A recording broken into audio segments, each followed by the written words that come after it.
Coach, if you can just open up with your opening. Yeah, first off, a huge credit goes to Dayton. Talking to Shauna after the game, I've been fortunate enough to coach a lot of really good teams, and I thought that team was about as locked in and focused as we've seen out there. And they played really well, but I thought they were really just shot the ball really well in that first quarter, but you could just feel like they were really locked in. So a huge credit to them. I also want to wish my best to Brittany. I know she went down there, and hopefully things work out for her, and y'all see her back here yet this weekend. But I'd be remiss if I didn't talk up our players too. You know, that's one of those games that you play a team as good as Dayton is, as well as they played in the first half, as well as they shot, and that's just one of those that you're supposed to chalk up and say it just wasn't our day. I thought our players battled back, won a few of the other quarters. By the end of the thing, their shooting percentage came down under 40. But a lot of that was, I'd say, too little, too late. But they get 39 points from the 3-point line. They get 16 from the free throw line. I really felt coming into this that if we could kind of make this game in the mid 50s, we'd maybe have a chance. I think they had 57 in that first half. So they were locked in. A huge credit to them. But I thought our players battled back. We kept talking in that second half of we're just one run away from getting this down to single digits. And I thought if we could get that to 7-8 at the end of the third, beginning of the fourth, where we had some opportunities, that maybe that game could change a little bit. So huge credit to our players and a huge credit to Dayton. Wish them the best of luck. The confidence you have off of the performance you had against Jaide, how did that transcend today? Because it looks like you were very quick shooting and very successful. Well, obviously we've been working on shooting the ball, like in practice and off of practice. I've been working really hard, just getting a quick release and bending into my shot and stepping into it. Something that I talked about with Coach Roussell at the end of the season was just, playing with no pressure. And I feel like towards the end of the season, I started doing that, and my confidence built up. As a follow-up to that, I'm impressed, especially the rebounding today. You had 8 rebounds, and you not only shoot from the offense, you toss it inside. Yeah, thank you. I really appreciate it. That's something we've also been working on. I wasn't very good at it at the beginning of the season, but I think towards the end they really put an emphasis on it, especially in our scouts. We knew that in order to beat some of these really good teams, we were going to need a rebound, and if we didn't, it's not going to go our way. So.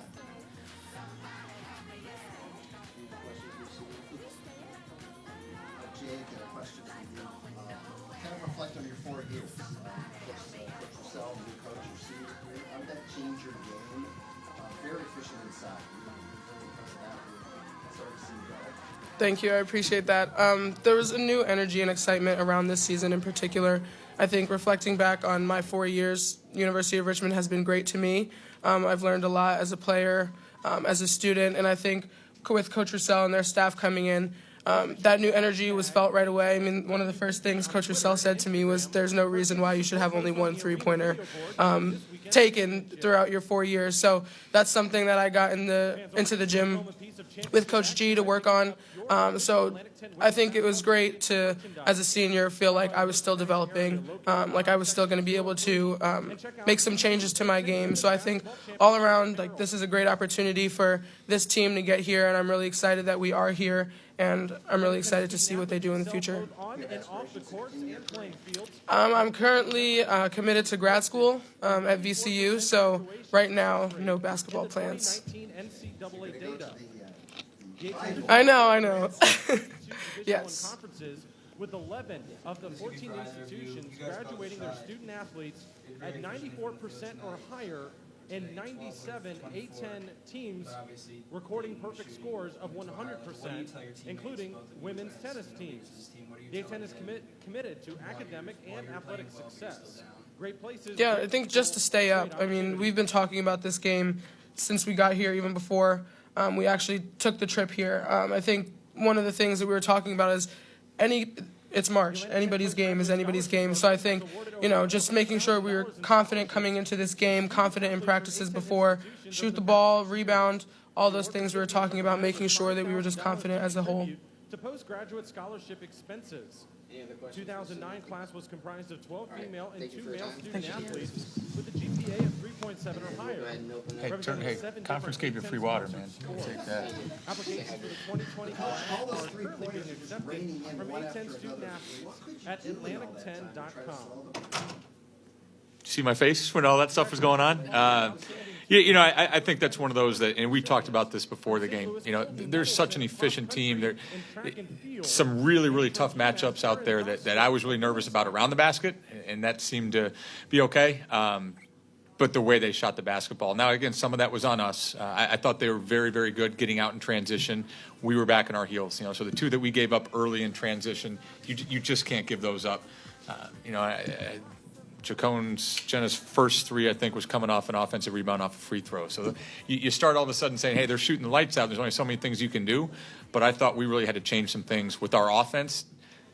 I thought we put up some tough shots that seemingly kept leading to some open looks for them. But again, when you see Wayland go 6 for 6, you don't do that in an empty gym. So a huge credit has to go out to them. I'm sorry, I have to ask you about Angel Burgos. Yeah. Didn't play a lot this year, so you gave her minutes today, and she sacrificed her body and had a tremendous game. Talk about her. I just thought the energy that she brought, and I think the times that she's been effective this year is you give her. I wouldn't say even give. When she earns that whatever stint she's going to get, maybe in that first or second quarter, and you kind of go from there. I just thought the energy that she brought today, and it wasn't just the scoring. I know she scored 13 points, which might be more than she's maybe had most of the season. But I just thought the energy that she gave us, and maybe we were playing a little bit faster pace, at least in transition with her out there. And I just thought she was fearless. She wasn't playing the score. She wasn't playing the Dayton across the chest on the other side over there. She was relentless and fearless, and we needed some of that, especially when we got dug in that hole early. There in the fourth quarter, you were kind of stuck down to 11 for a while. Long time. You wanted? You were getting shots, they just weren't going, or how did you feel about that offense? I thought that we kind of had that 7 to 9 3 range, that we had to make 7 to 9 threes to have enough today. We got to 7.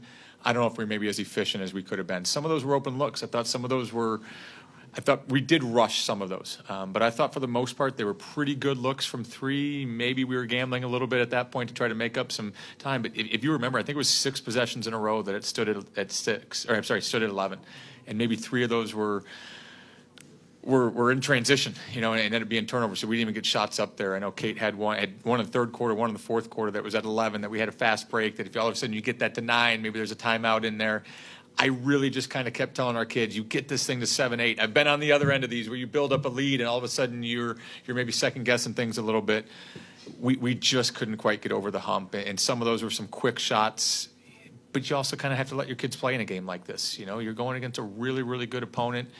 They're very, very good. For us to shoot, I know 42% isn't necessarily on fire, but if you look what Dayton has done all year defensively, I thought that was pretty good. You told me you're going to give us 68 points today. I would have been like, that's our formula right there. I'll take the 68 and trust that our defense was going to get it. But when it got to that point, when it got to 11, we just couldn't quite make it all that interesting. Obviously, it's frustrating when you're trying to come back and get that last bucket, but you guys put together a pretty impressive defensive second half. What sort of adjustments? Adjustments we really made. We just kind of went back to things we thought we were supposed to do at the beginning of the game and tried to try it a little bit harder. Sometimes that's the adjustment. I think there was a little bit. We had to change how we were defending ball screens. I think they took advantage of a few things, and you knew maybe some screen situations where Wayland was going to be in there, maybe picking and popping. I thought we had those under control. And then Whitehead comes out, and she hit one against us the first time, and then hit the first one and kind of tip your cap, and then she hit the second one, and it was like, all right, this is more than just Wayland's day. This is a few of those kids that were really locked in. So I thought we had to change our ball screen defense.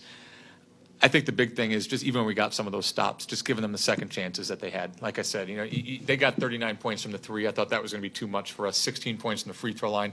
Thought that was going to be too much. But it's a game. And maybe it felt like more of a game to us than it was to those watching out there. But like I said, I thought it wasn't that we had to get back to being tied. I just thought we had to get to 7 or 8. We got to 7 or 8 with that much time left. I felt good about things. But then, like I said, on top of that, the 18 second chances, I thought that was just a lot. It was basically a 50-50 ball. And on their missed shots, they're getting half of their offensive rebounds. That was tough for us to overcome when you felt like you had to play perfect after that hole.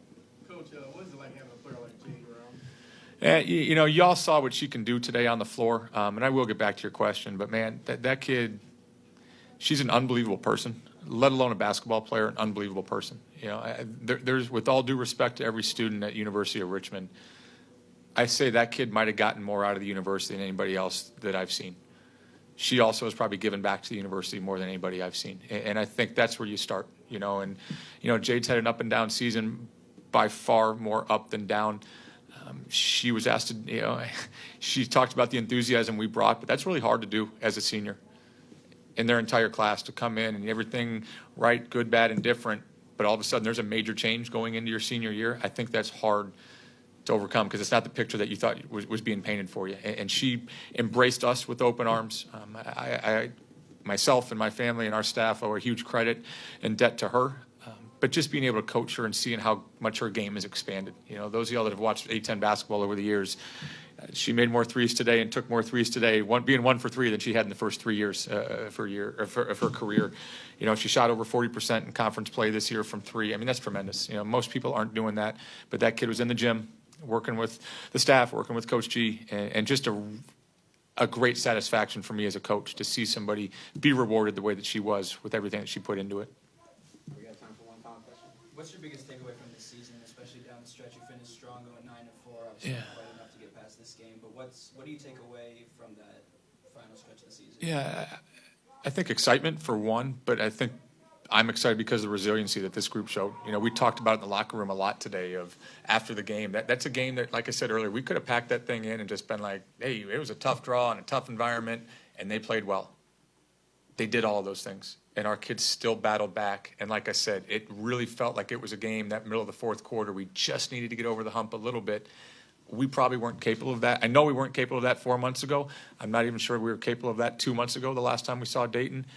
But we saw that on Tuesday up in D.C. Against GW. And I thought we saw that again today with even more adversity that came our way, and we battled back. And, you know, we're gonna become more talented. Our kids now are going to get better. But you have to find that heart. You have to find that resiliency. And we didn't have that for the entire season, and we did here at the end stretch, and I thought that was on display today. And that's why I think I'm just so excited about the future, so proud of what our kids have done, and excited for this ride ahead. But also, like I said, I think there's a lot of really, really good teams in the A-10, a lot of really great coaches, and wish Shauna the best and everybody else that's still playing here. All right. Well, thank you for your time. All right, thank you, guys. Appreciate your support of what they're doing here. Y'all did an awesome job. Those of y'all that are in the back running this thing, this has been tremendous. So thank you guys for that. Appreciate it, guys. Thank you. See you next year. I appreciate that. Thank you.